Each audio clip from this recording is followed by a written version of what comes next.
think we're in a great mood. I think we're honoring right now. You know, nobody wants to play or perform or have an outcome like we had at Florida, but it's an opportunity to learn. And every team in the country, whether you're number one in the country or you're 356 in the country, every team is going to have an ebb and flow to the season, and every game is a learning opportunity, and that's how we look at it. And we came in this morning, we had a great film session with the guys, showed them where we did some good things, showed them where we did some things that, you know, cost us in different possessions that could have, you know, changed the way the outcome of the game went. But again, take nothing away from Florida. You know, they responded to their home court and their home court advantage that they had. They played well, but there's still some things that we saw on tape that we could have done better offensively and defensively that we've done in the past. We just got to get back to doing. What's your reaction to some people that say Malik was laughing at people singing happy birthday to him, indicates some level that he wasn't bothered by the loss? We don't buy into that. We are around Malik every day, and we know how much he cares about winning and what it means to him. He knows he didn't play his best on both ends of the floor in that game, but you know, I could see where, not to excuse any of it, but I could see where on your birthday you're on the road and an opposing student section sings you happy birthday. That could throw you off a little bit, but it still didn't take away from how the loss hurt him. What were the shots he took, were they good shots and just didn't go in? Or was there something about shot selection or anything like that? Well, the thing with Malik is he's different than anybody else on this team, and his light is a little bit greener than some other guys on this team because of his ability to score in different ways. And you know, that's what makes him special. That's what makes him different. But we also got to understand, not just Malik, but our whole team, we've got to understand time, score, situation, the value of a shot, given whatever that circumstance is at that moment in time in the game. And some of those shots, not just from Malik, but from our team as a whole, led to some of those easy opportunities that Florida got going the other way. And so watching the tape, that was one of the things we watched this morning on the tape is you know, the shots we took, good shot or a bad shot, could we have got a better shot in this situation given the time and score? And I think that was part of the learning curve that we had this morning. Is part of the learning curve this team has, because we're so young, and winning on the high school level is different than winning on the college level. It's a totally different game, and that's one of the things this young team is learning individually and collectively is what winning basketball means in certain situations.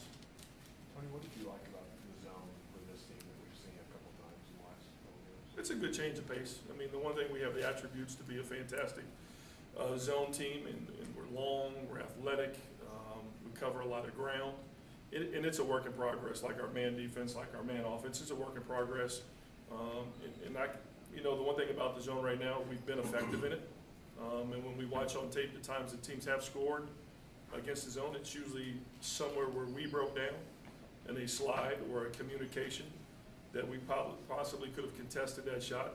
But it's a great change of pace for us if teams get it going against our man. Cal's big hesitation on the zone has always been talking. He says, you know, we go in zone, they immediately hit a bunch of threes. When they hit 3 of those in a row the other night, was he letting you hear that? No, because we had just gotten 7 straight stops when we went to the zone. So I'll take that percentage any day. And it was 2 threes against our zone and 1 against the man.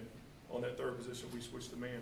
And again, it was just seeing it on tape, learning experience. We had, you know, two of our wing guys run to the same side of the floor in transition, which led to one of those threes. And then one of our slides or shifts we didn't do correctly. But it's something that the guys are still learning to play. We haven't practiced it a lot. The guys are getting better at it, and you can see its effectiveness on the floor. You know, we just try to limit the mistakes that we make in it to take away that 3-point line and still take away the paint. So seeing that, you know, understanding where it broke down, that didn't sour Cal on the idea. No. I mean, when you grade the tapes, the last 2 games we played, of the 30 possessions we played, we've gotten stopped 21 of the 30 times. So I think we would take that percentage any day of the week. And of the 9 times they scored, the majority of the times they scored was the breakdown on our end. Not so much effective zone offense either way, even though you got to give those guys credits for making those shots. Tony, how much did just effort play into getting beat so badly on the boards?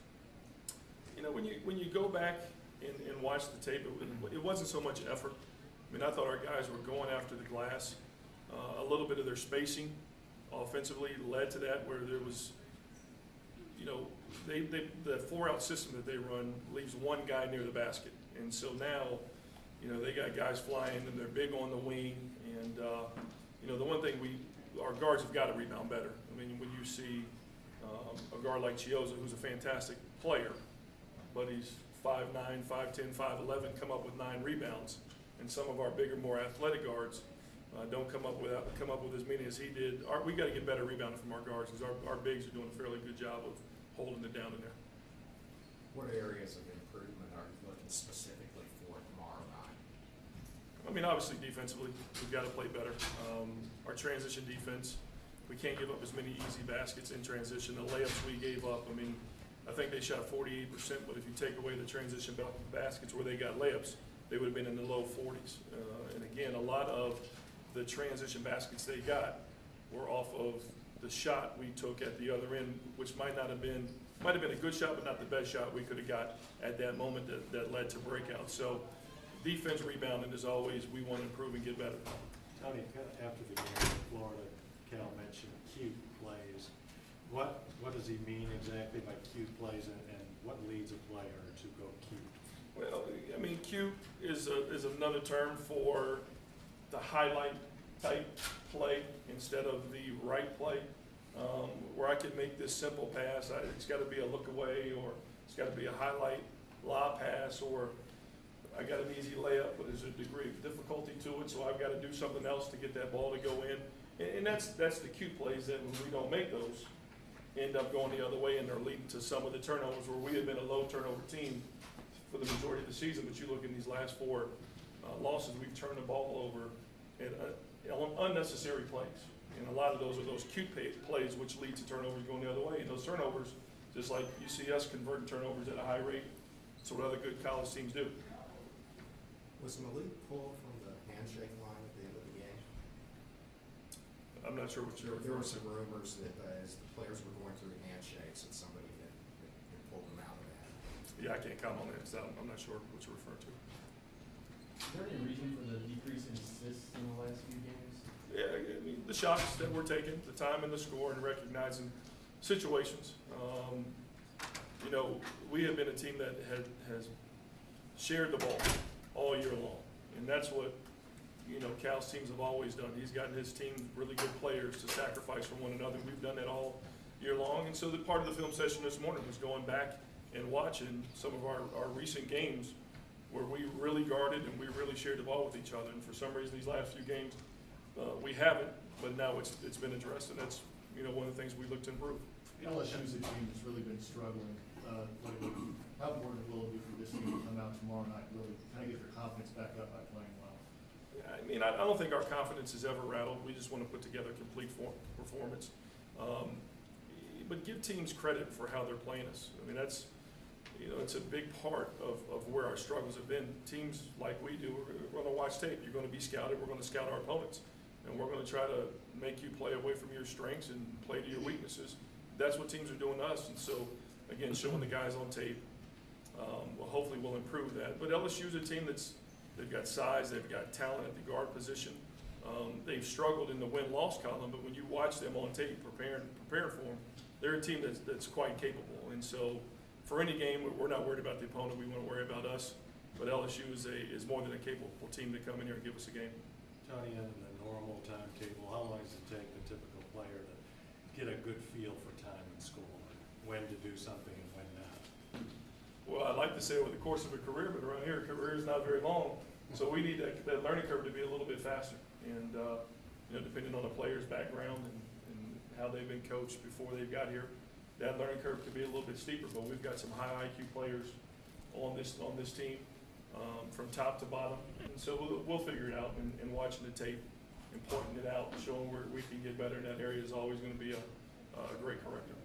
Can you give us an update on the health of the team? Is De'Aaron 100%? We'd have to talk to the trainer. I just know, coming off the flu, that that he had that was pretty severe. It's not only been running through our team, but it's been running through campus.